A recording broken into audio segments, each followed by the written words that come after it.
Recording? Is this close enough? No. Okay. No, not at all. You gotta... Okay. Yeah. Oh, how's that? Much better. Okay. Yes. See, Stilton is settled in. We're fostering a cat. I'm trying to... Like, I guess the responsible thing would be to get the word out about the fact that this cat is for adoption. But I kind of want no one to take him from us. But then we just get a new one, and then the cycle continues. But he's so sweet. He's kind of old, and he needs medicine. But This is a really nice cat. right? He's very pretty. I accidentally gave him... well, it wasn't an accident. I just let him lick some peanut butter off of a knife, and then I was like, I should look up if cats can even eat peanut butter, and they should. It's not bad for them, but they shouldn't. But now he loves it, and he turns into those noodles that you can't hold on to. Oh, anytime there's peanut butter out, he's that. He turns into that, yeah. So I'll sit down with a peanut butter sandwich, and he'll just start slinking towards it, and I'll try to grab him, and he just slips through your fingers, and tries to get the peanut butter. I wish you could see the face he was just making when you were talking about that. He's like, don't tell them that. I have control over my actions. And I'm fine around peanut butter. How you doing, Mike AM? It's a good day for a podcast. He said, yeah, let's do it. I said, fuck yeah, okay, let's do it. And that's how it happened, and it's happening now. Have you done any radio interviews, podcast type things? I've never done a podcast, but I was on that radio station at McMaster a while ago. CFMU. Yeah, but I kind of blacked out. I don't know what I said. Nice. It's probably fine though. You didn't go back and listen to it. You're just Done. nice. No one tweeted at you or started a hashtag to get you canceled. So you're like, I guess I'm in the clear. To be fair, I think that the other people in the band did all the talking. Oh, nice. So I was kind of good to go there. Right. Typical bass player stuff. I think that's going to become a theme of this thing as I continue at my pace of one podcast every 6 weeks.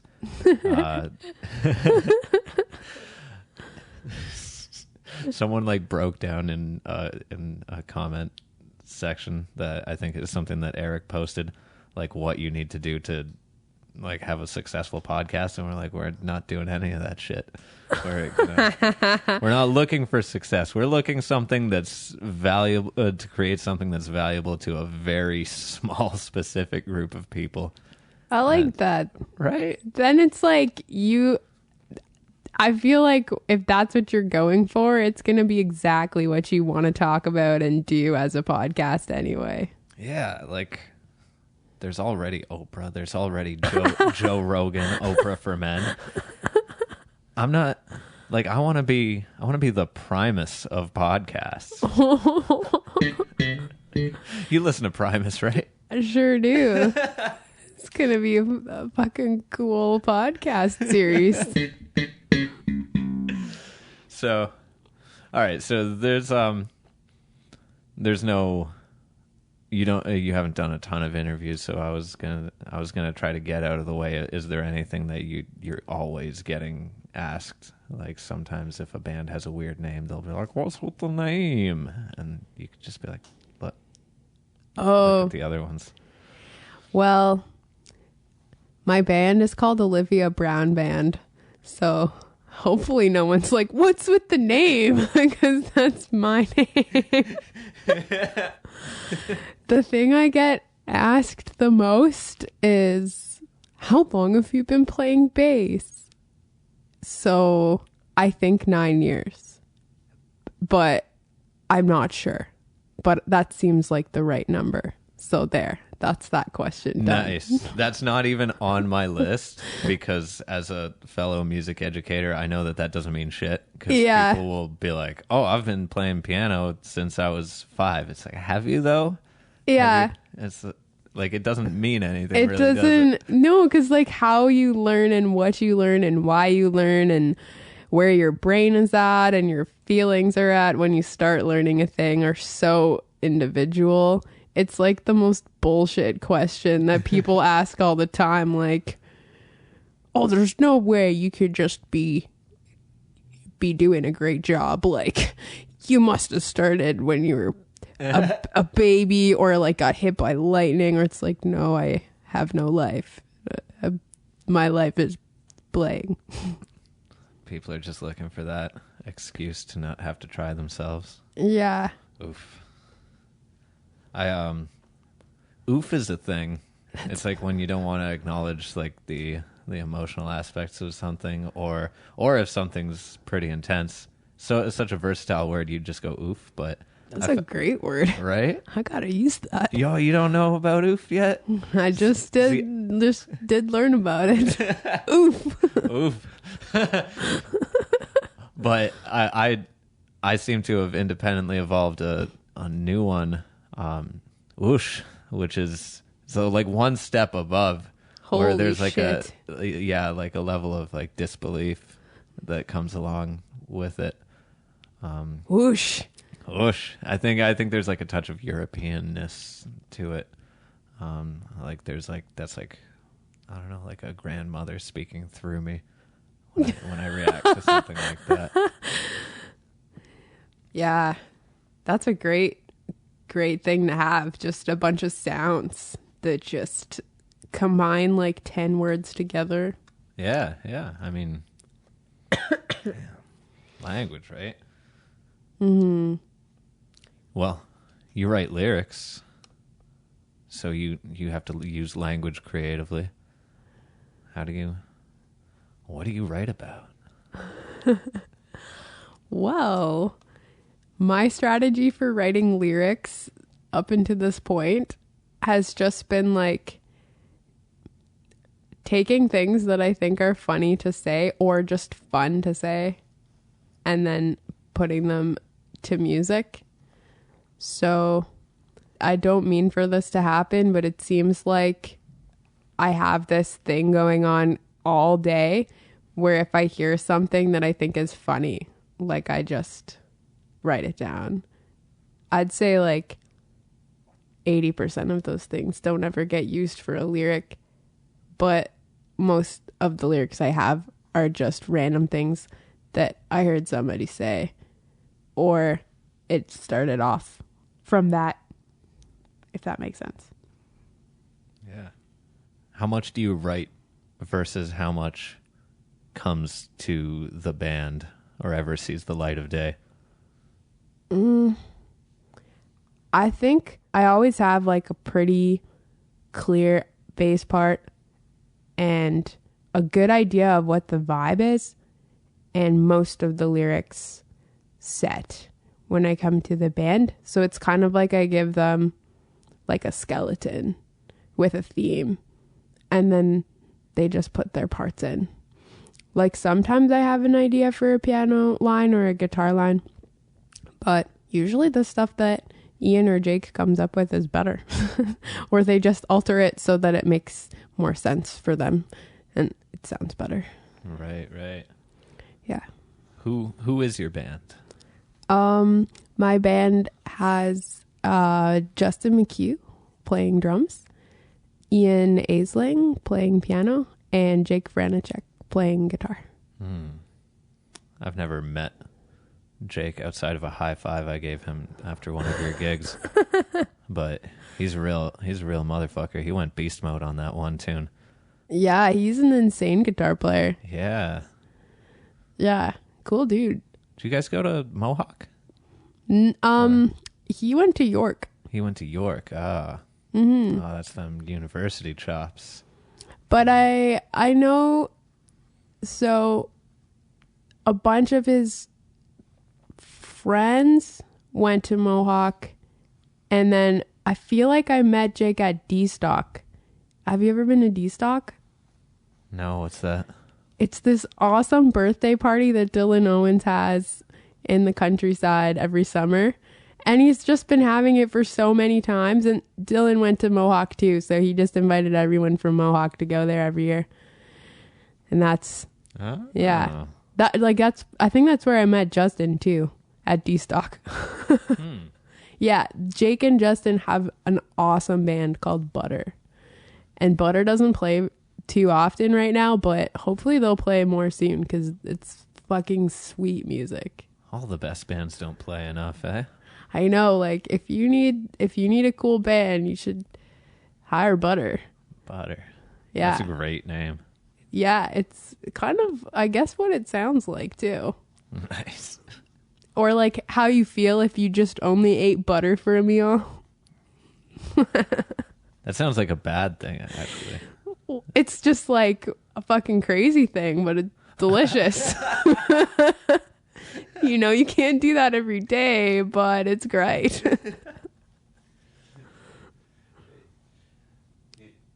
You might be too close to the mic here. Yeah, we're getting some clipping here. Oh no.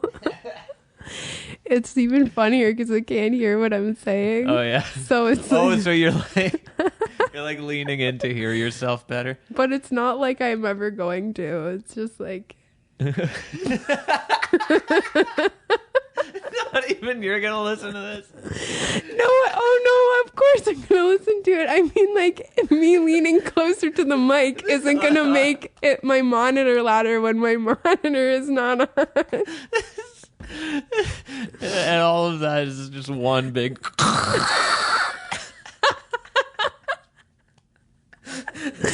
The Primus of podcast. yeah. We'll dub in some slap bass over that later. Excellent. Yeah. I recommend anyone checking this out to check out the episode entitled "The Zero Fire Trash Cast," which is I like if I have like new shit going on where I'm like changing the setup, I'll guinea pig it on my band. That's sweet. So I'll have like the guys in my metal band come over and we'll just have ourselves a good time. And the Zero Fire Trash Cast, we're trying to have like just the most basics thing, just 3 sets of headphones and 3 microphones. But then I also updated my computer at that one, and that caused a whole bunch of problems because Mac wants you to buy new shit. Yeah, updates shouldn't ruin things for you. It should be the opposite when you update something. It is for a year. Right up until your warranty runs out, and then everyone just like chips away at the functionality of your device. Those assholes. Yeah. So that this 10-minute podcast is all that was salvageable from that episode.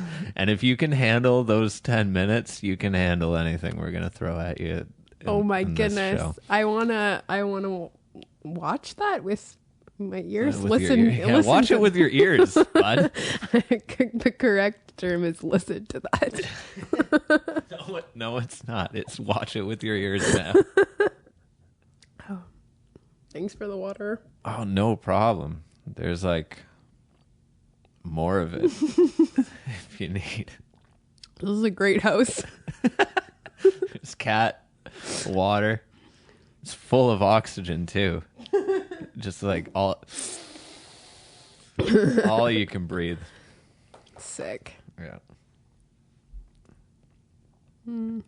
So what?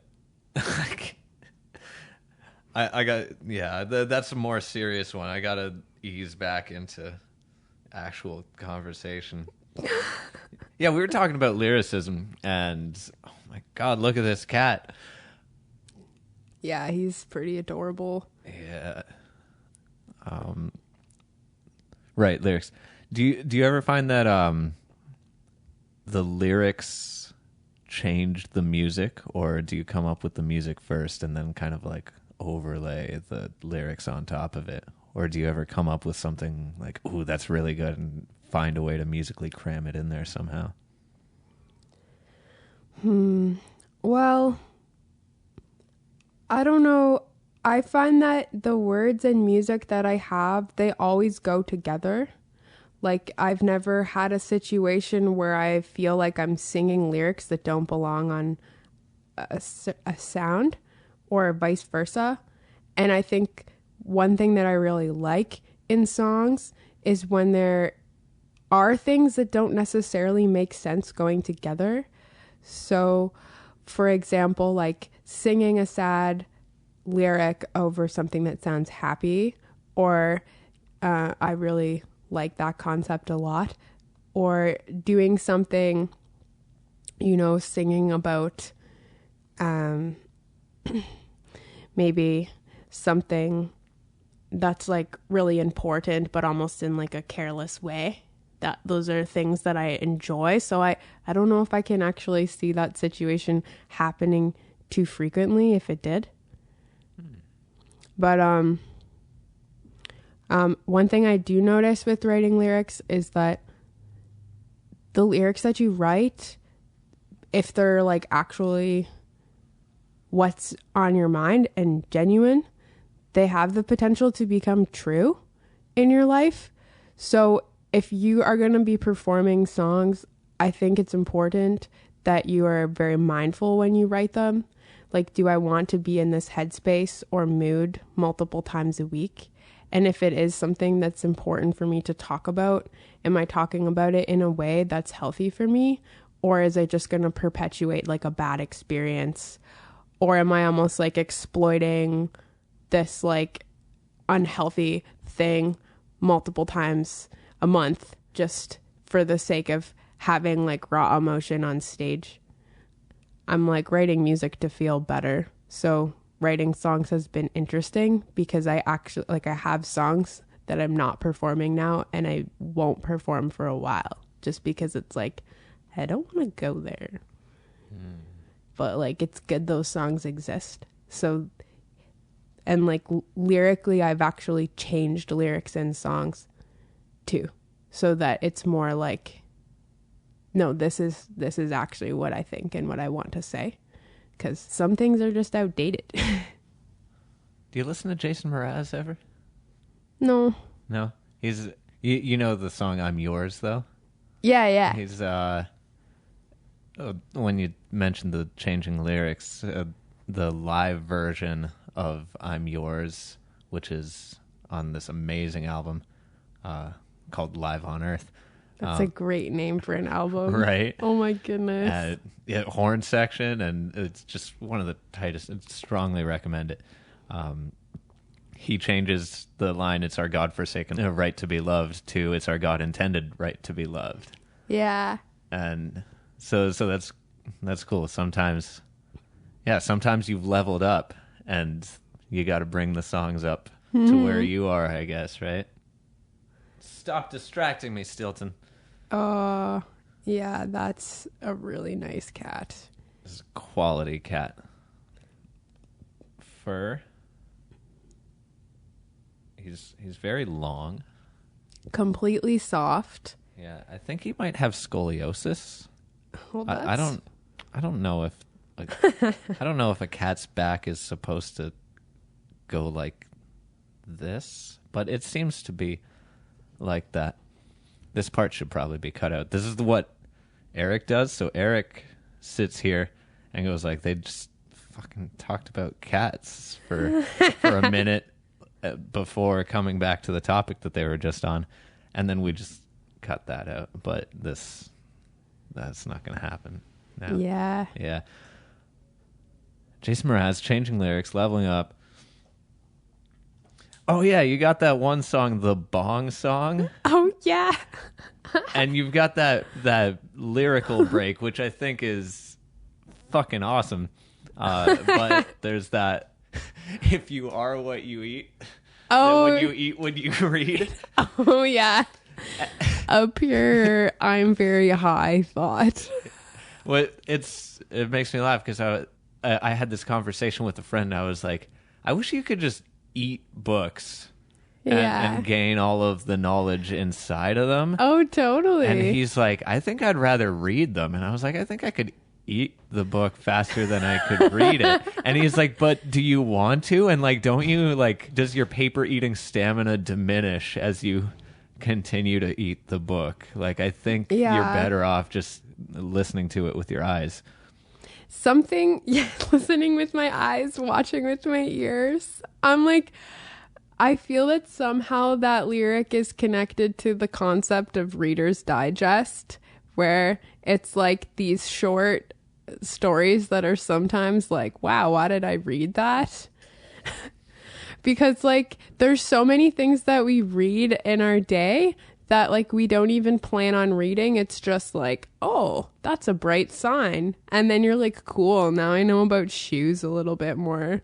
I wonder if one of the reasons why a lot of people are turned off of reading is because their eyes are like sucked into reading things they don't want to read so often in a day, that it's like, no, I'm full of information. Don't put any more in.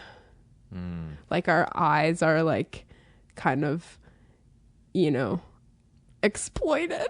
That's so like cynical.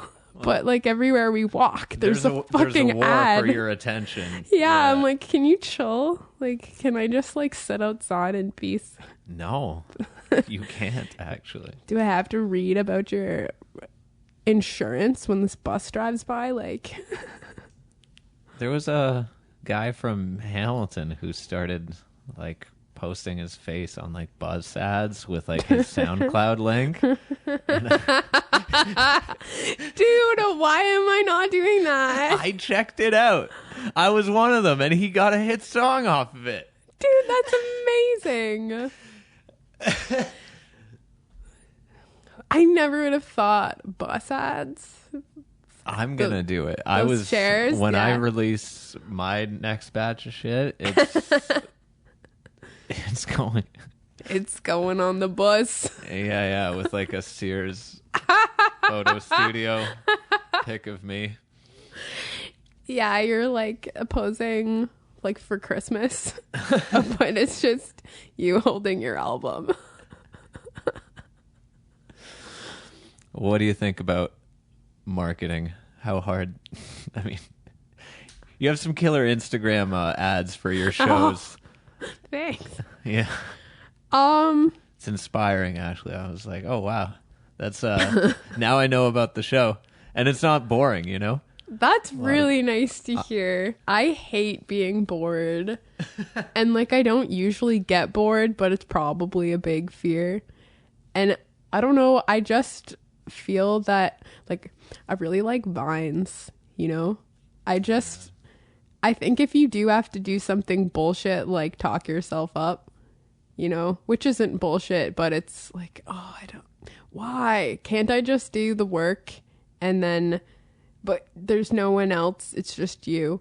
So I don't know. In my brain, I'm like, what would I want to post online, or what do I like to see online? Just something completely random and silly. So I just do that. That's my strategy. Because if there is one, I'd like to post like less, you know, but I don't know if that's possible with what I want to accomplish. I just like to be on Instagram less. It just really, I've been thinking too much about it. In general, I'm like, this is painful. I find myself getting into these like healthy spaces with it where I can just kind of like document the things that I am doing, post about it, and then just walk away. Yeah. But it keeps sucking you back in. If you have that downtime, that time where you would normally read an actual book or something like that, and then, you know, you're susceptible, and then you're just like, my afternoon, what have I done? And sometimes I know a few people who really seem to be like high achievers, and they post a billion stories a day. It's like, you need to like calm down, or maybe they don't. I'm not. I feel like if I were them, I'd need to calm down. It's intimidating. I think, you know, have you ever had like a situation where your office, living space, bedroom is just one thing and nothing is sorted out. So it's like, it's hard to sleep because that's also where you do work, but then it's hard to do work because that's also where you sleep. Like, you know, like when you're in a room where there's no like boundaries or nothing has a place to belong. This kind of happens a lot when, like, if you're moving, for example, there's like this transition area where it's like nothing has a place to go. That's how I feel when I'm on Facebook or Instagram, because it's all like combined. It's like there is a message section on Facebook, which is like a separate app, which, like, thank God. But like if you're on Instagram, the messages in your profile and the newsfeed and the stories are all side by side. Yeah. And it's like you go on there to like send a message to connect with people, but then it's like suddenly now you're like, oh, I need to post this, but also I'm looking at this and there's a hashtag here, and then there's like this news thing, and you click on your profile and get confused by accident. Like, it's sometimes you just start checking shit out and then you close the app and you didn't even do the thing that you opened it to do. It's so frustrating. It feels like you're just in the middle of moving and you can never move in. And I'm like, God damn it. Like, I just can't find the thing that I need to find. So I have to keep going back in. I'm like, oh, I just want an organized room. It's not. It's a mess. They don't let you use it on a computer either. I know. It's a mess. It's like, why can't I look at this on a big screen? Why can't I post off a computer? I've got a nicer video on there. Like, I got to download it on my phone and be confused. Because you wouldn't be as addicted to it. Because then you could draw that boundary where you're like, I only use Instagram on the computer, and then they would have less people downloading the app and less screen time, which is a commodity that they can sell to their advertisers.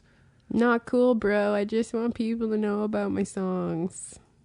That's it, you know. Yeah. But you don't have to pay for letting people know about your songs. That's the catch. Yeah. It's a free service. So can you really complain about something free? Like, well, you sure can. Yeah. Because you pay with your attention, which is a commodity that they sell to people for a lot more than they would actually be charging you to make the ads. Mm-hmm. Great point. Wow, the cost. It's not financial. It's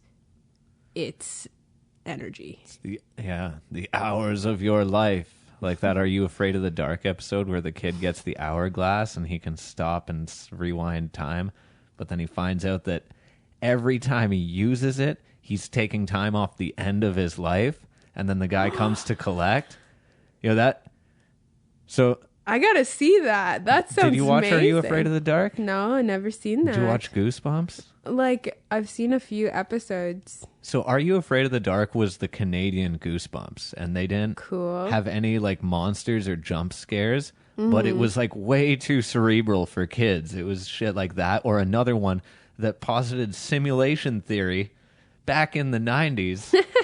Because this kid was like, oh man, I'm in this video game, I'm trapped, I gotta get out. And then he gets out. And then at the end of the episode, there's this like little, there's a little person playing like a robot, like god overseer of the, he's like painted silver. Whoa. And anyway, so he goes to his room and he's like, finally, I'm out of the simulation. And then his computer chair swivels around and the guy, the silver guy who runs it, is like, you've always been in it, motherfucker. Jeez Louise. Yeah. The silver guys, gotta watch out for them. I think it's on Netflix too. I gotta find that. That sounds awesome. Yeah. Mm-hmm. Yes, that's right up my alley. In terms of like, that's a captivating story. Yeah, right?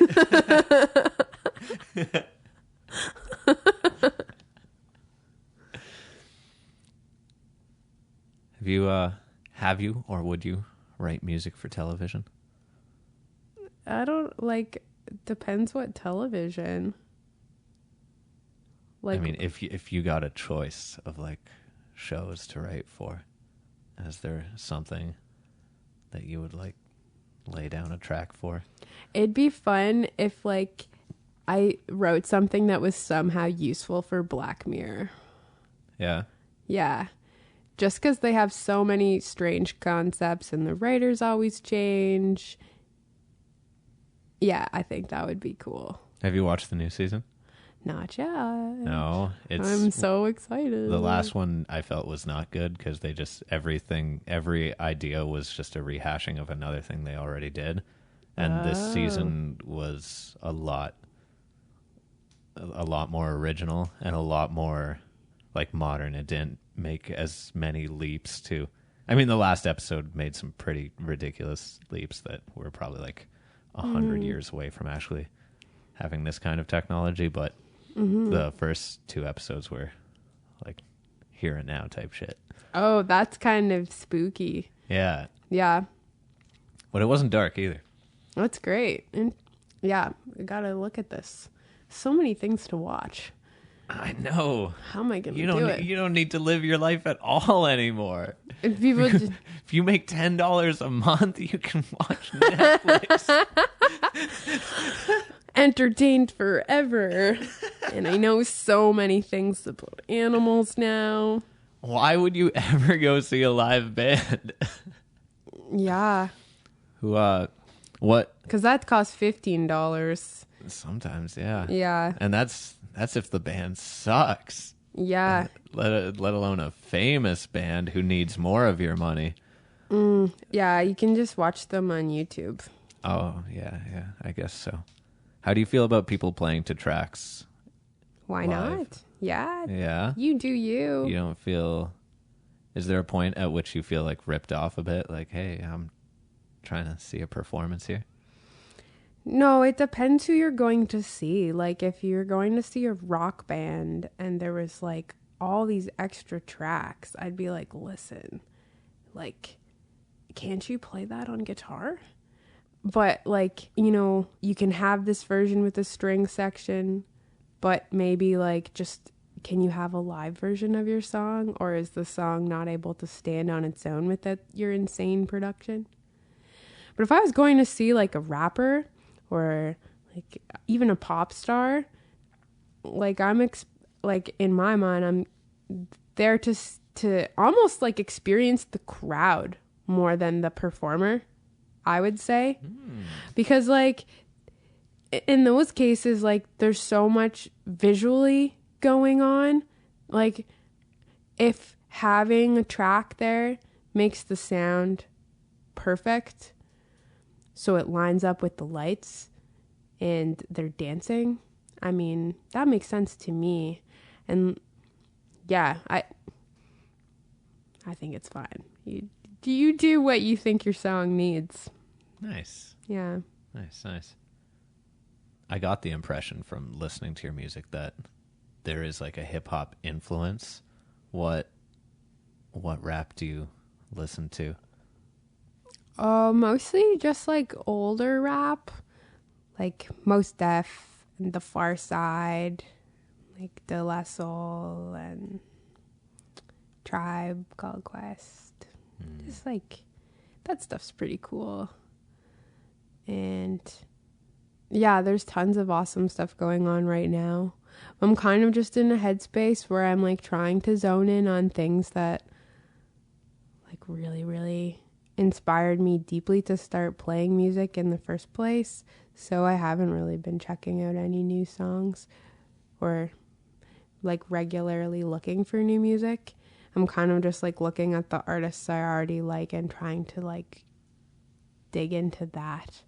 That makes sense. Is that because you feel burnt out from trying to consume so much, or? Possibly. I think it's just like wanting to not feel overwhelmed. Like there's just too much to see. It's like, okay, I think that I feel I still have like a lot to learn from like listening to Thelonious Monk, for example. And he, like, one artist will have so many recordings of them playing. I think it's like whether you check out 1,000,000 things or whether you check out like 10 things, you can get to the same place in terms of feeling free to express yourself and in terms of sounding like yourself, I think. So that's just like right now, like maybe a year ago, I was like, I'm only listening to random things. So it goes through like changes, right? Man, that's a recipe for discovering some cool stuff that you never thought you'd like, and also for wasting a lot of your time. Oh yeah, listening to stuff that you definitely don't like. That's probably how I ended up here, where I'm like, I don't know what to look at next, so let's go back in this direction where I was like truly inspired and see if we can learn it and take it apart. Do you ever have to switch gears from listening as a musician, trying to like learn something, and as just a pure listener, someone listening for enjoyment? And do you ever question why you're doing A if you can't do B with it? No, I think they're the same thing for me. Like when I'm only listening like and dissecting it, it's because I don't enjoy it. But when I do enjoy something, I'm still dissecting it in my brain. So it's like, I don't know if those are two separate modes. I know like one that like analyzing it can happen where you don't enjoy it, but in that case it usually leads to you appreciating the song at least. So I don't know if that makes sense. I think I went through a phase like a couple years into like seriously studying the guitar, where I was like, oh no, I'm starting to analyze everything I listen to. Have I ruined music for myself? And then I kind of like came out the other end where it's just like always both now. Yeah. I totally. Like if you listen to the same song a bunch of times in a row, it will always be slightly different because you're in a different mood. And like, I feel some days you're better at listening in certain ways than others. Like some days, like words might stand out to you way more. Other days you're like, I'm really noticing the production on this track that I never thought about. Mm-hmm. So yeah, it's like it's like, there's so many things to hear. You could just like listen to one thing a lot of times and get a lot out of it. And then you could also just skim the surface of 1,000 things and get a lot out of that too. So what's an album that you know you probably listen to too much? Or not too much. I mean, like whatever you do you, as you said. But for instance, like probably 30% of what I listen to at the gym is just the Nas album Illmatic.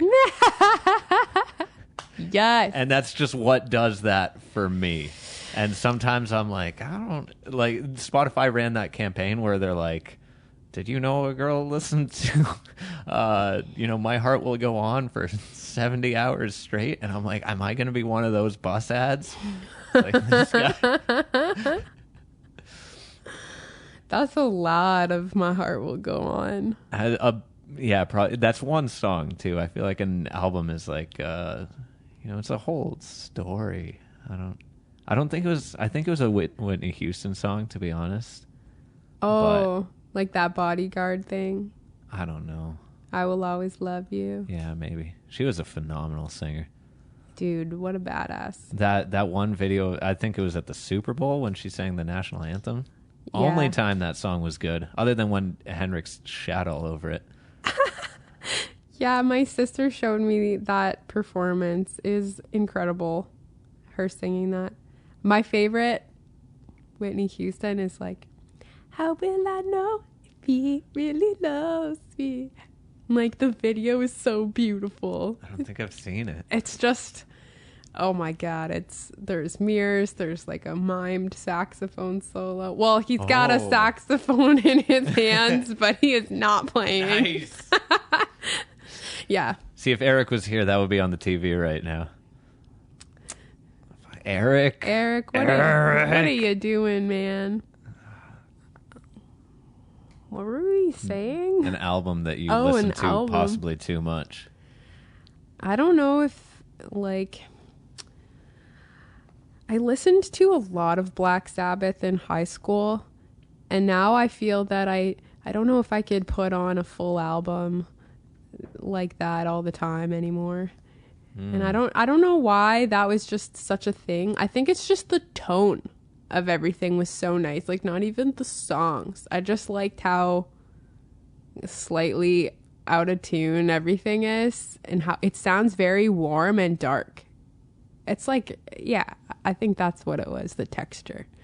But that's something I've listened to for some reason a lot, like Volume 4 or the Master of Reality thing, a lot of times. Like, I don't know. This is dumb amount of times. It's stupid. It's not even like the best thing ever. It's just like, it was perfect for that time. That's awesome.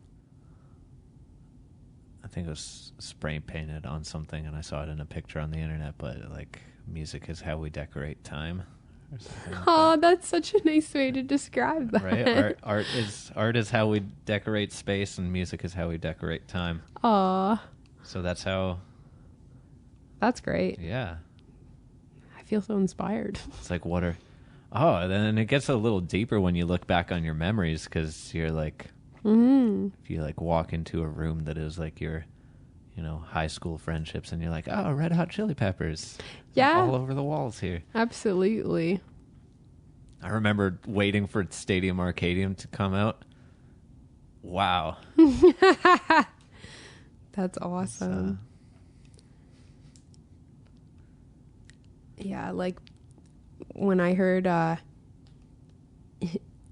Britney Spears song, like, oops, I did it again. That song, when I was like 8, I just remember being like, this is so cool. This is the coolest thing I've ever heard. She's awesome. It's so funny to think like that's 8-year-old you, and then like 16-year-old you is like, I just want to listen to Black Sabbath again. I know I listened to it yesterday and this morning. I'm gonna listen to it again. Do you think that's partially reactionary? Like, I have to listen to Black Sabbath to wash the Britney Spears out of my brain right now, and then a little later down the line, you're like, both are good. No, I don't think so. No, it was just what you were. I was just like, this is so cool to me right now. It doesn't even make sense. I think my first CD that I ever owned was the soundtrack to the Pokemon the Motion Picture. Yes. It had like that Vitamin C song that was like, I think it was written. As we move on. Yeah, was that on there? I don't know. No, it was. But that it is was the them. Vitamin Yeah, C. no, but it was them. But I think they wrote a song for Pokemon the Motion Picture. I probably did. I can't remember what that would be, but. Oh wow, that. Do you know the song Vitamin C by Can? No, I don't think so. That is another thing, like, I've just listened to so many times. Can. Like, all their albums. Yeah. That's a cool band. It's like this funky, psychedelic German band from, Nice. 70s. I'm getting more and more into another thing where lyrics, I went through a really big lyrical phase recently. Cool. And now I'm all about shit in languages I don't speak. And Oh, they're speaking in English. oh, are they? But the guy's accent is hilarious. Like, I'm pretty sure, from my understanding, he's Japanese, but he's living in Germany. Oh. But his lyrics are in English. He sounds amazing. It's all in English. Yeah. Oh. It's very cool. It's very spontaneous sounding. Like, I'm not quite sure how many of the lyrics are improv. I think it depends on the album. He's not on the first album. His name's Damo. I think that's how you say his name. It's one of those things where it's like, I love this band, but I don't talk about it, so I don't know how to pronounce anything. Like, who was I talking about this with really recently? And it was so funny. They're like, imagine if your favorite band was Alexis on Fire, but you thought it was Alex is on Fire the whole time because you've just been listening to it in your basement by yourself. And then you tell someone about your favorite band. Oh, yeah. Alex is on Fire. My favorite band. I think they had to pay out a stripper for that name. Dude, they should have just hired her to join their band. Right? They would be so much more famous. Maybe they couldn't afford her. Probably not, actually. I mean, probably a lot more music in stripping than there is in music. Dice and music money. A lot more money. There's probably equal amounts of music. I mean, like, stripping to Alexis on Fire is like, a lot of people would be into that, I think. Yeah. I mean, like, what's the been caught stealing once when I was 5? Who's those guys? I don't know, man. Dave Navarro's band. Oh, fuck. I can't remember. Jane's Addiction. There we go. Oh, true. They have like a whole. They have like girls doing like aerial stuff in like bikinis and stuff in their whole stage production to distract you how awful Perry Farrell is at singing. Nailed it. Yeah. What a technique, a device. Use naked bodies to promote your music. Brilliant. Works every time. Almost. If it doesn't work, you got some shit music. Like,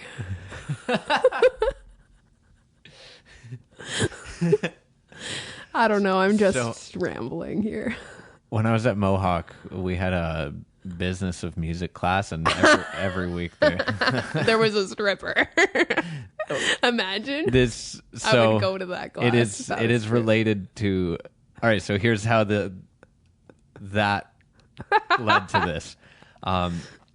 There was a SoCan guy, right? Okay. And he's the guy who goes to businesses and says, "Hey, you use music to enhance your business. You have to pay SoCan fees." Oh my goodness! And he did this at a strip club.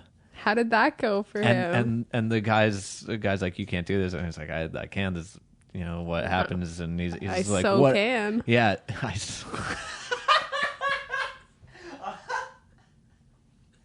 Sorry.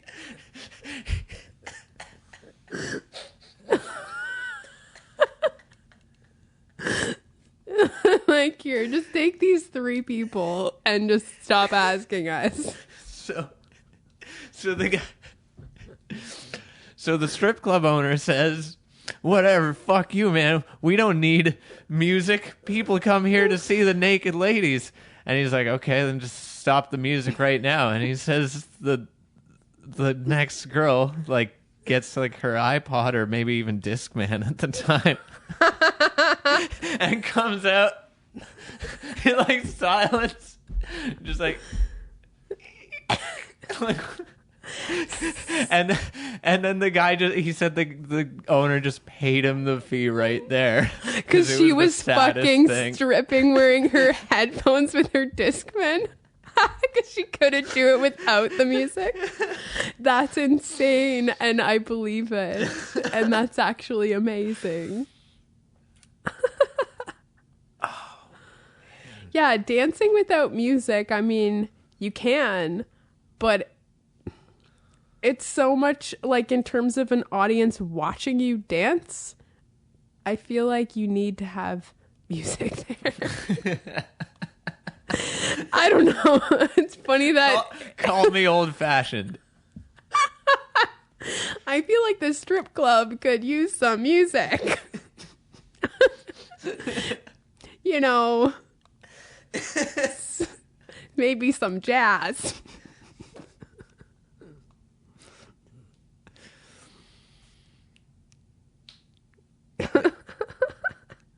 That used to be the only way you'd get live music, is if you had an actual band. And that's how jazz got invented, because you had to bullshit stuff on the spot and fill a couple hours.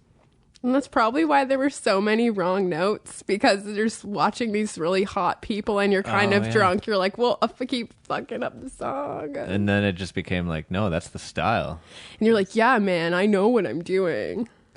No, I'm just kidding. That's like a very strange comment. I'm super sorry, Jazz. I love you, Jazz. Yeah. Don't hate me. No. I mean, it's such a cool place for music to be born. It definitely sounds like nothing else because of that. Yeah.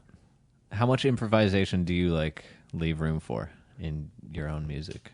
I don't really quite know. How set in stone are your bass lines to start with? There's certain parts that are usually the same, but I feel like once there's a structure, it should continue to change. Like, I feel that the tempos as we play the songs more are becoming more consistent. But even with that, like, it's a tricky category because they are pop songs and there's like, they are kind of like rock songs, but also they're very funky. And like when you listen to Motown and shit like that, they're just improvising like most of their parts. They have the song structure, but then all of their parts are kind of like, they're not really set. That's kind of what I would like, is even if it doesn't quite sound like R&B, for it to have that approach. Like the song has a groove. And a structure. Yeah, and like a main melody. Mm-hmm. But all those parts you can fill in around however you like. So, yeah. And how do you feel about bass solos? They make me nervous. Like doing them or listening to them? Depends. I feel that. I don't know if they're always like appropriate, but I feel that they're really like, they can be very impactful if they're in the right place. Just like any solo, like drum solos are like that too. If it's in the right spot in a set, it's like the fucking coolest part of the set. But if it's like, if there's too much of it or it's not, if there's none, that's also like, I feel like like, especially in my band, Justin is so sick. I'm like, he should just solo on everything. Like, but I don't know. Oh, does he fight that? Does he? No, it's never anyone's idea to solo. It's just like, oh, you should solo on this song. Like the way that the songs are is like, we know that this song has a piano solo in it. We know this song has a drum intro. We know this song has a bass solo. But how long those are or how we comp for them, those things aren't necessarily set. Yeah. Nice. Yeah.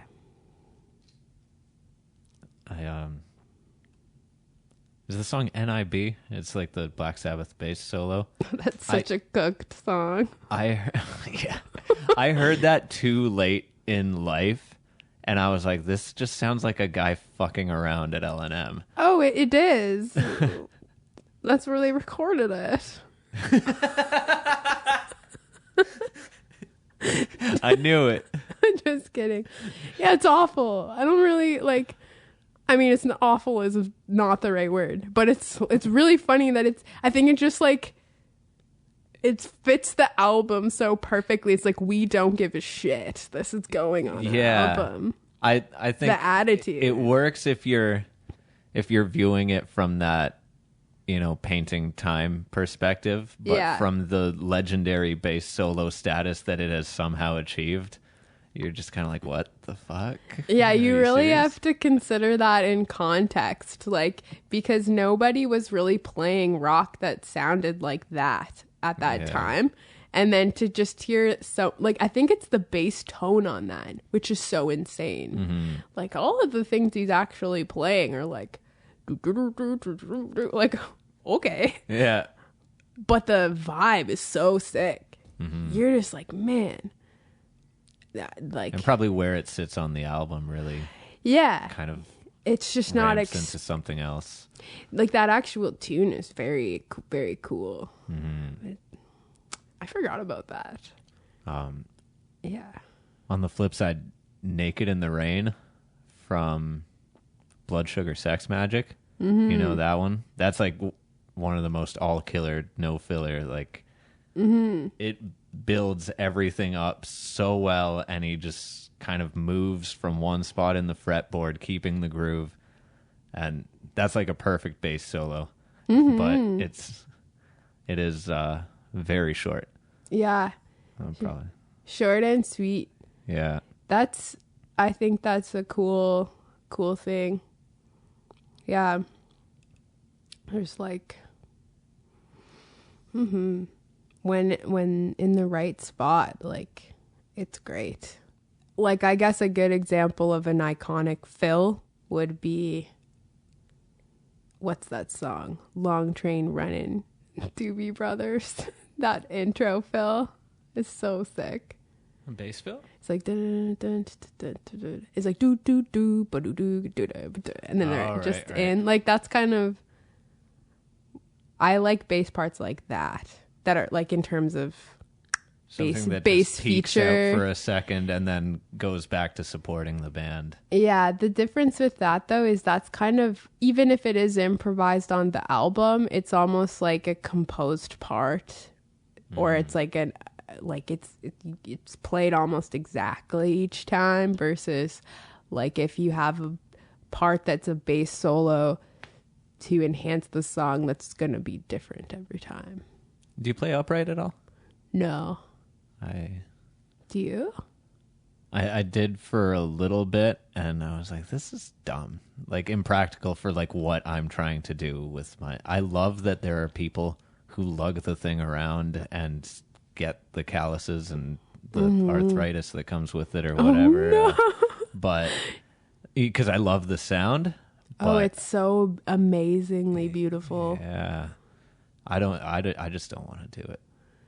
It felt like I was learning to play the tuba when I was trying to play it. Like, you know, all the things that I know about bass playing still apply, but the physical barriers were, like, there was a lot of them. And yeah, it wasn't, at this point in my life, it's not practical to invest my energy there. Like, I've been putting my energy into singing and writing instead, because ultimately, like, the sound I hear in my head is electric, right? Even though I love how upright sounds, I've never written a song at this point and been like, oh, this needs to have an upright playing it. Right.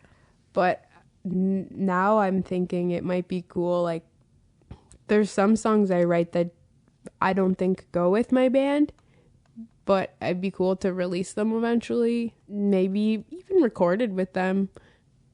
Yeah, in those cases, like, maybe it would be nice to have an all acoustic band where I don't play bass or something, or don't even sing on it. I don't know. Don't play bass or sing? Yeah, just get other people to do it.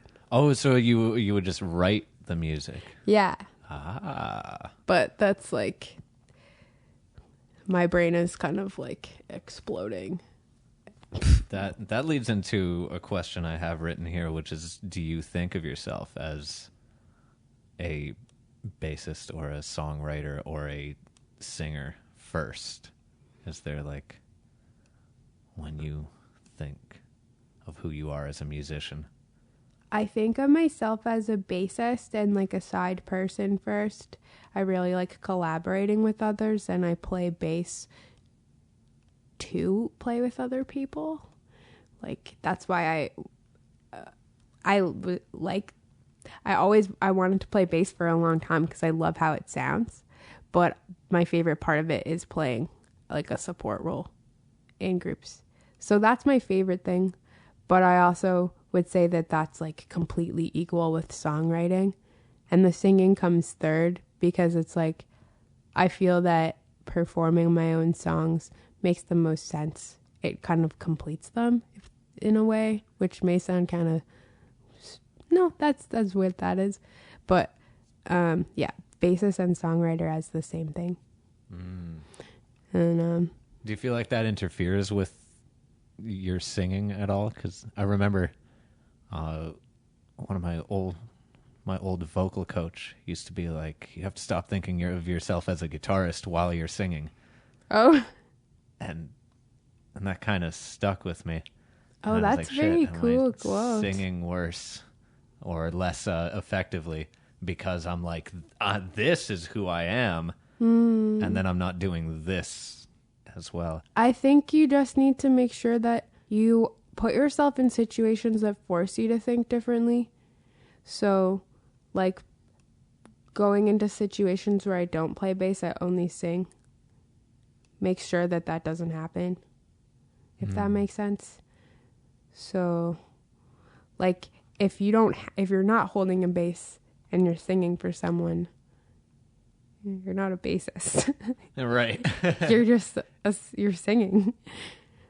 I think it like one reason why I think that idea of having like not me play one of my songs is cool, because then it's just like for that instant I'm only a songwriter. Like you can be different things and still be all of them. That's so magical. Music is pretty cool. Yeah, you can be all the people that you are.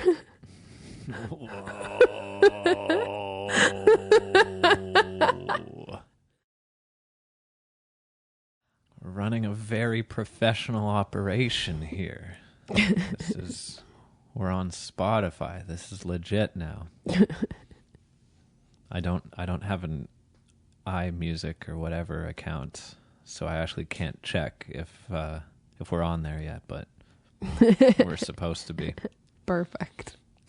Last time someone checked for me, we weren't. Their loss. Music video. That's the thing that we just said, and I was like, I'm gonna turn it on and say that. Oh yeah. You made a music video, and the first for the Olivia Brown band. Yes. Yeah. It's my first music video and our first single, and it's called Who Cares? Who cares? Yeah. And I'm pretty stoked with how it came out, because we did the whole thing for free. We recorded it, mixed it, and then just used my phone and iMovie. How'd you do the recording? We borrowed some mics from my friend in one of the bands I'm in, Athenos. Jason, he lent us some mics, and we set them up in my mom's basement, and we recorded it. When was that? 420. we had a nice recording session. And we have 2 more songs from that we will be releasing. Oh, from that same session? So I'm kind of getting started on the next music video. I'm going to have a video for each of them.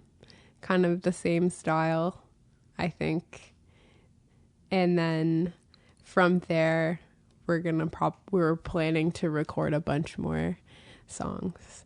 And then once we have a collection, we'll actually start to make a CD. Do you feel like this is like a stepping stone on the way to a, air quotes, real studio? Or are you fine with just like learning a little bit more about production every time you do one of these and just keeping the overhead as low as possible? To be honest, that's kind of how I feel I want to take my songs. I'm in a bunch of different bands right now, and they're all doing really cool things, and they're all doing really different things. So the one band, Athenos, that I was talking about, they're doing really nice quality studio recordings right now with their songs. another band I'm in, Fake Shape, is going to go into the studio in July and record.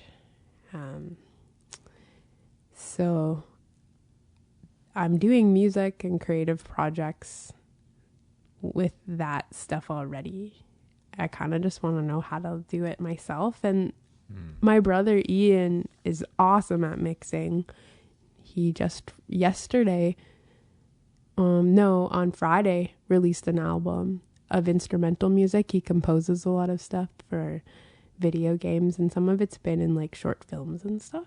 Cool. So I would check that out. He's the piano player in my band. That's just Ian Aisling. So Aisling is how you spell that last name. Shout out. Yeah. Does he has that stuff online somewhere? Oh, So yeah. if you just Google that, people will find his music. He's got a Bandcamp. It's on Spotify. He's got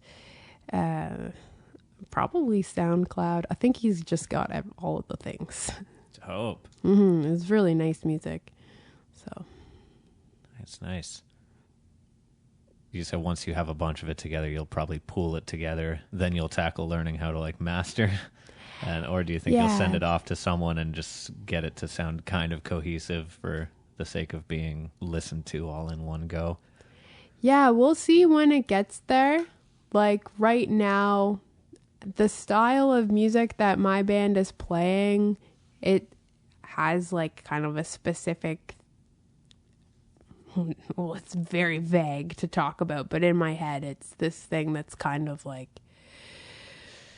consistent, where it is like, yes, we filmed this with my phone. That's the vibe for it. I do have other songs, like I think we were talking about before, that I think will work well recorded in a different situation, a different setting, like not with my band. But the way I see Olivia Brown band going is like, we're gonna like slowly just make this enormous collection of songs, like under the radar almost, and then just have this awesome collection of weird stuff. And the thing that's most important to me is having a great live show. So I'm really set on having live off the floor recordings, and like our Who Cares recording is live. Like I had to go back. The vocal too, or the vocals are, I had to go back in and do them again. But when we recorded it live, like I sang while I was playing. And you had that vocal kind of running into everyone's headphones, so you're not recording over. Exactly. Right. Yeah, so that way everything that we played complements what the lyrics are supposed to be. And when everyone sings and plays at the same time, it just feels complete. So that's how we did those recordings. That's totally how I would like to do the next one, the next things as well. Nice. And then every time you record, you just get better live as well. So that's really the most important thing, is having a sick live performance. And every time you chop together a cell phone video on iMovie, you get better at doing that. Yeah, as well, which is cool because it's free, and like the phone cameras get better, and eventually like maybe I could collaborate with people that actually know how to make movies. But it's a good challenge for my brain to see if I can visually depict the song that I wrote as well. So how premeditated was the content of that video? Was it just I remember some like power lines and like maybe a cat. Was there a cat? Oh, there's definitely a cat in there. At least one.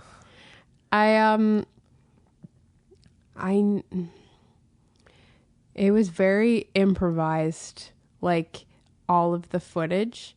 It was kind of like I started just filming things that I thought looked cool, and then realized that like there was a lot of the same things that I thought looked cool. And then I was like, wow, I have a lot of dandelions. It's like, wow, there's all these things with power lines. And then when I sat down with the song, I just tried to take like this content that I had and make sure, like, I just sort of applied the same things I would apply to a song to the images. So like I had this at the beginning. How can I use this in the end? How can I develop this image throughout the video? How can I when can I introduce this like walking part that it will eventually turn into running? How can I take this, these fireworks, like when are they going to appear, and like how will they make sense in the context of like, we haven't seen this at the beginning, Olivia. I'm like, so I was like, when I actually sat down with this stuff, I did it like from the beginning to the end. It's not like I did the end before the beginning. I did it completely chronologically, but I had all of those concepts in mind when I was doing it. And like all of the footage that I collected was like, to be honest, I went outside with my phone where I was just listening to this song probably like 50 times.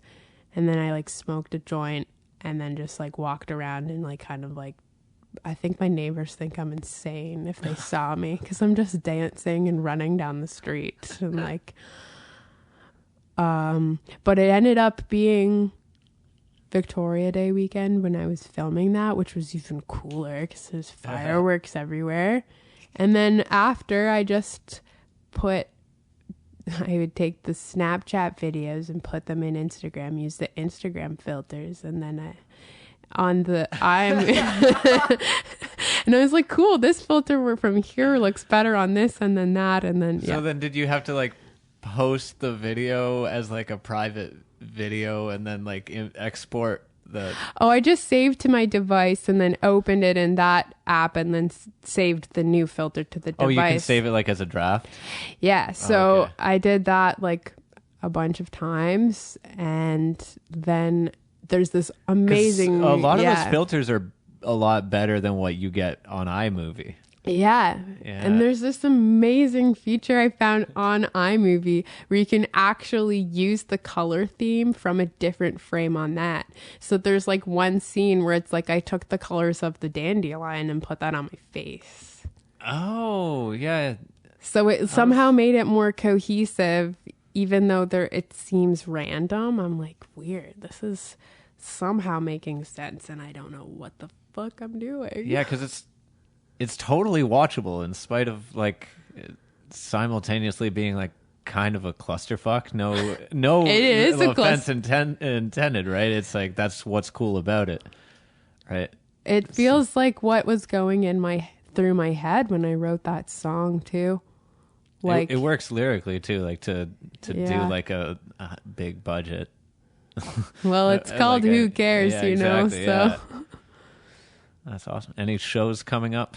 This won't come out in.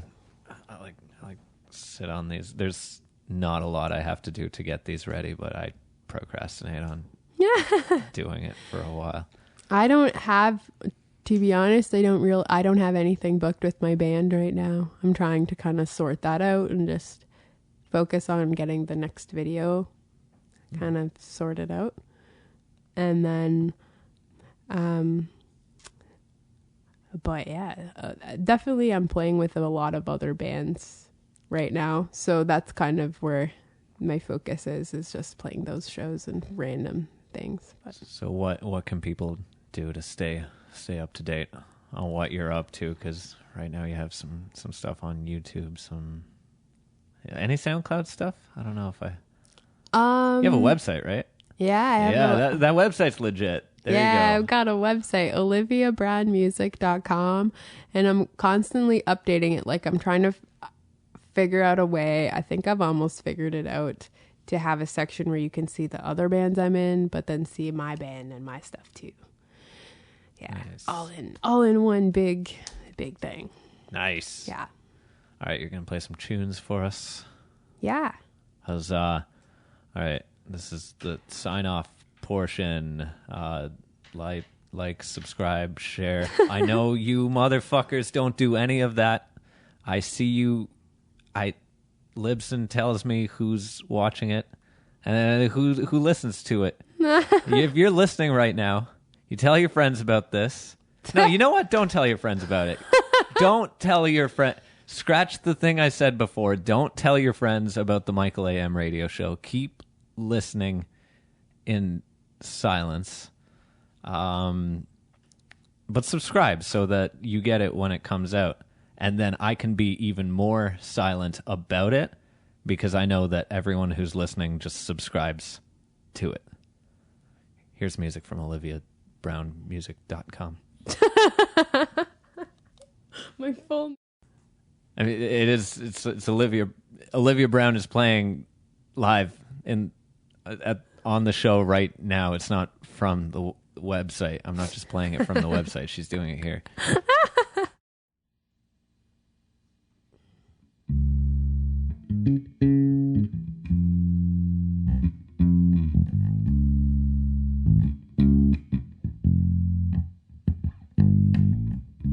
Good intentions with a bad execution is the smell of revolution. Your pollution, I would like to know. Did you mean to make your mother into a personal slave? Not use anything you take, throw it away. Go and get yourself some more so you can throw it out. Then you leave the rest of us here behind you to figure it out. I would like to know. Grass get greener, is a mountain steeper. The other side, on the other side. Does the air taste sweeter? Blue sky, clean air on the other side. On the other side, with the fire beneath the earth. Night's true fears that there is no other side. Oh, water deeper is the water free here. Can I be on your side? You spent so much time counting your money. Watch you hand it to each other under the table. Do you believe yourself when you tell us all about it? You're such a generous man. Do you think that we wouldn't have got the better brother Abel? Don't you have enough to eat? Don't you have a place to sleep? Sick mind won't let you stop or breathe or stop the destruction by our own deeds. Your possessions possess you. Obsessions control you till no discretion or follow through. Just some broken pipes and a big rich still. Your possessions possess you. Obsessions control you till no discretion or follow through. Just some broken pipes and a big rich shoe. Your possessions possess you. Your possessions control you till no discretion or follow through. Just some broken pipes and a big rich shoe. I like to know.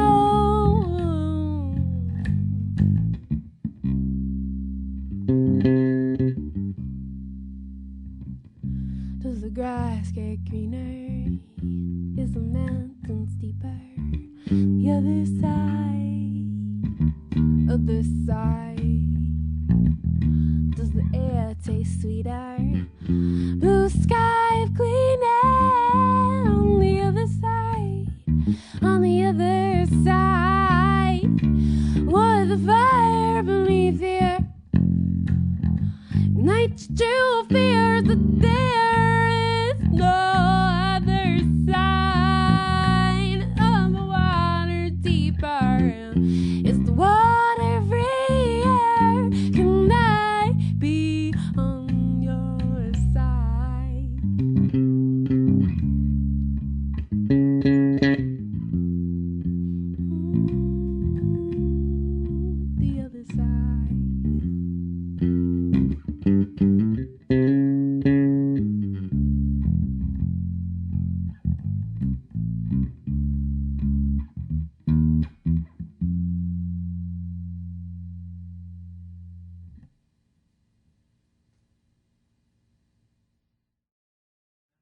long song.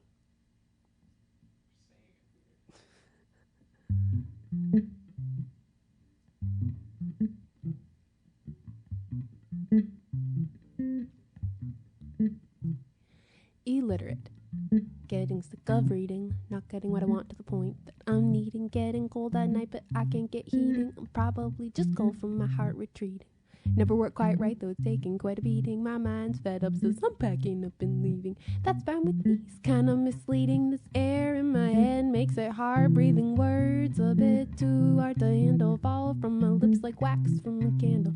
Swing off bars like streamers and handles. And stick to my feet like rocks in my sandals. Stone walker, hard rocker, smooth talker, take a hit. You say this, I'm not just saying this, but you don't mean it. Stone walker, hard rocker, smooth talker, take it. You say this, I'm not just saying this, but you don't mean it.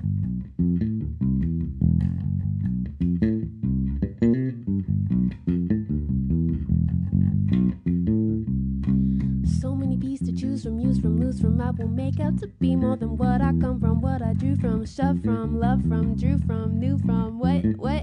The truth is, I'm just a 6-day liar. When the weekends preach like a choir, 4 parts to my Methodist. I insist it's a battle for the spirit. These troops must enlist. Just in this keep high kind of point with space, middle voice and a line to be in place. Watch his face, man's moving on space. Peace be with you, man. We all fought with grace. I hear they used to stone the wicked.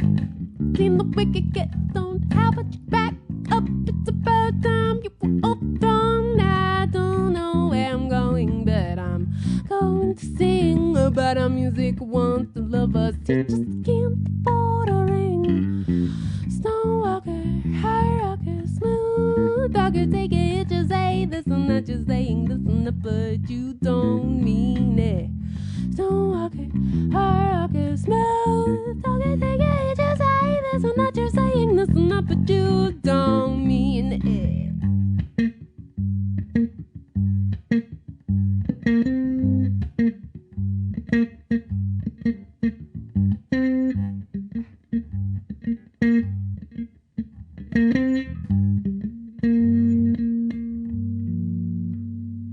Book says withdrawn, but it might just be me. If you are what you eat, would you eat what you read? Think my expression needs more inflection. Second thought, I think that I need more discretion. See how you think, let me think like you see. If I am what I smoke, would that make me a tree? Stuck in my ways, waving wind through my leaves. If I kicked off my roots, would I crash like the seeds? Damn up my teeth, cause I'm so damn proud. If I am what I breathe, would that make me a cloud? Shifting, drifting, colors in waves. Bruise in my belly, you in my shade.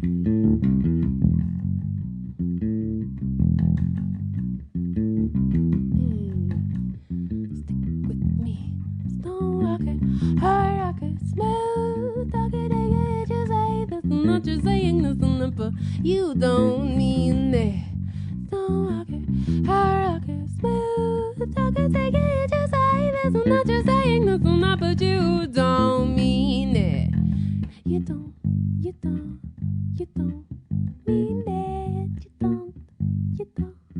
You don't mean it.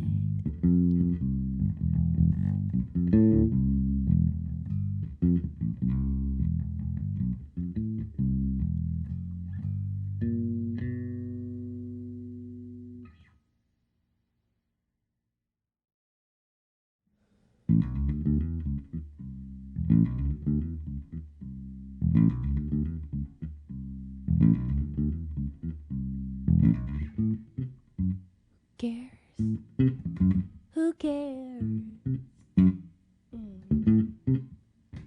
I read with the lights off, sleep with the lights on, windshield wipers on too, gonna keep the rain off of you. It's 10 steps to the bathroom, it's 10 days to the full moon, 8 hours to regret that I still haven't slept. Who cares who's home? If you're not gonna pick up the phone, who cares? Stick to the plan when I can.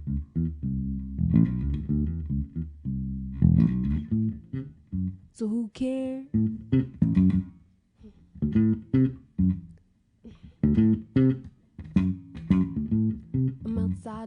closed door. I'm outside of an open store. Outside the lounge, you can't just see me waving to you. Go and start a lineup, 'cause we're all gonna find out. Timed out, on hold to give me on back up, pull me through. Cares who's home? Can leave the same way you came, I can leave you alone. So who cares? Stick to the plan when I can. So who cares who's on? If you're not gonna pick up the phone, who cares? Stick to the plan when I can.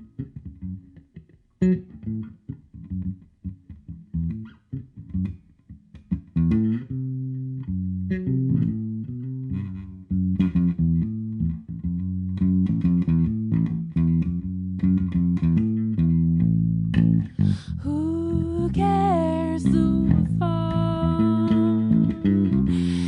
If you're not gonna pick up the phone, who cares? Stick to the plan when I can. Who cares what's wrong? You know that I've been here all along. Who cares? So stick to the plan when I can. Who cares? Who cares? Who cares? Who cares? Who cares? Who cares? Who cares?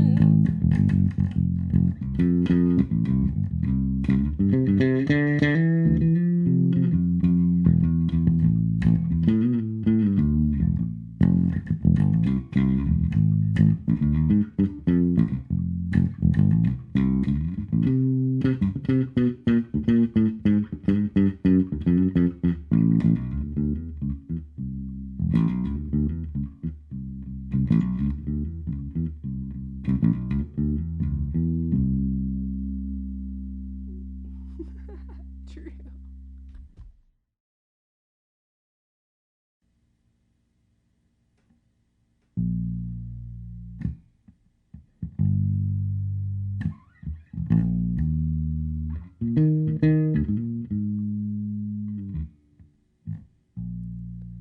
There are a lot of things I'd like to say to you. Every time I go to tell you it's on my mind, I can't seem to say what I need to. You talk a big game, you've got a stupid name. You're so lazy, it hurts my brain. It'd be my fault if I pointed out that you're not what you talk about. Call me crying, I don't really wanna talk to you, 'cause you're me. Isn't that bullshit? Aren't you just a bitch? Isn't that bullshit? Aren't you full of shit? Why are you such a bitch?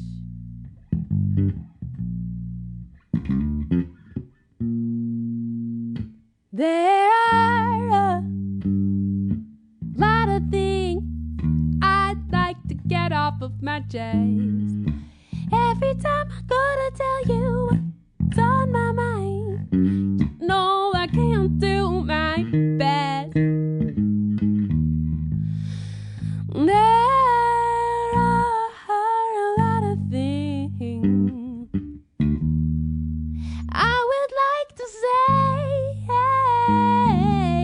Every time I'm gonna tell you what's on my mind, being polite gets in the way.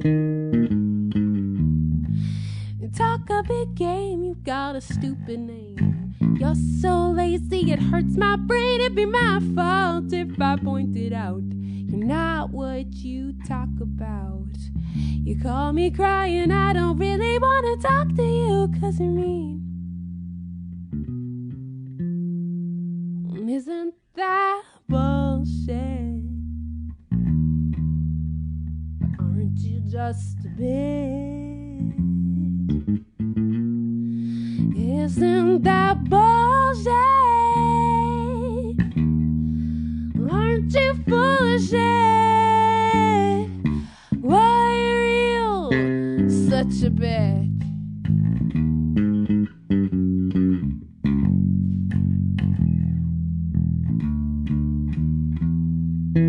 Isn't that bullshit?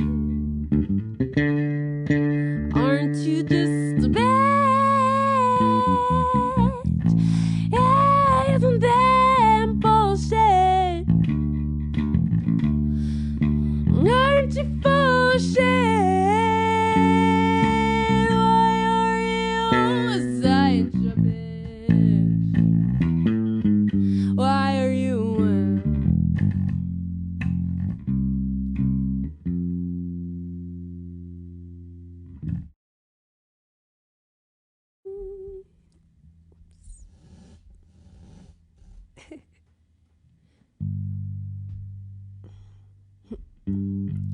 I feel stupid when I talk to you. I can't talk to you, but I want to. Now I feel stupid when I talk to you. I wanna talk to you.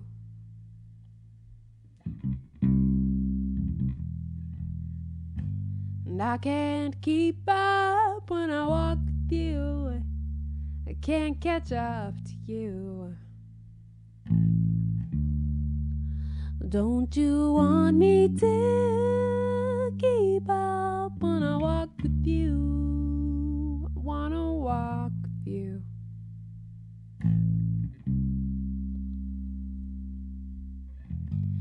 It's been a while since I've seen you smile.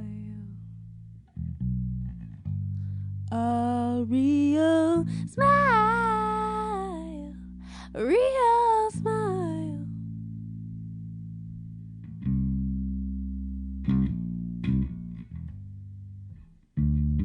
And I feel distant when I'm next to you. Don't feel close to you.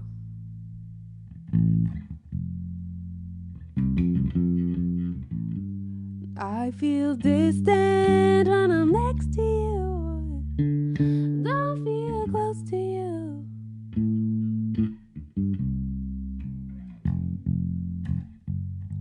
My body is in the room, but my mind is missing. My mind is missing.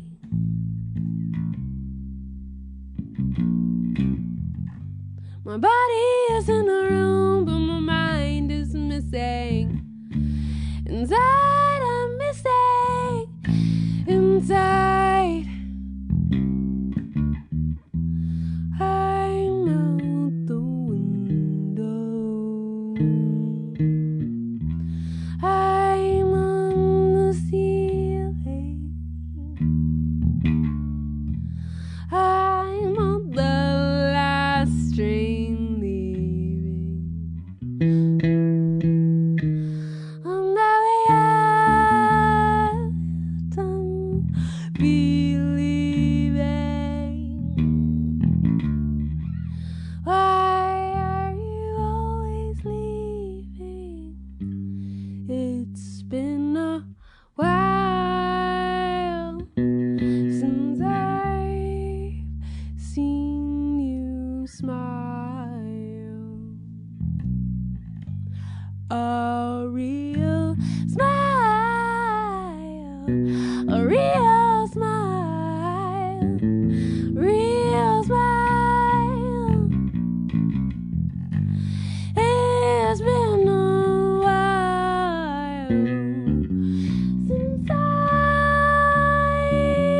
seen you smile. A real smile, real smile. Ooh.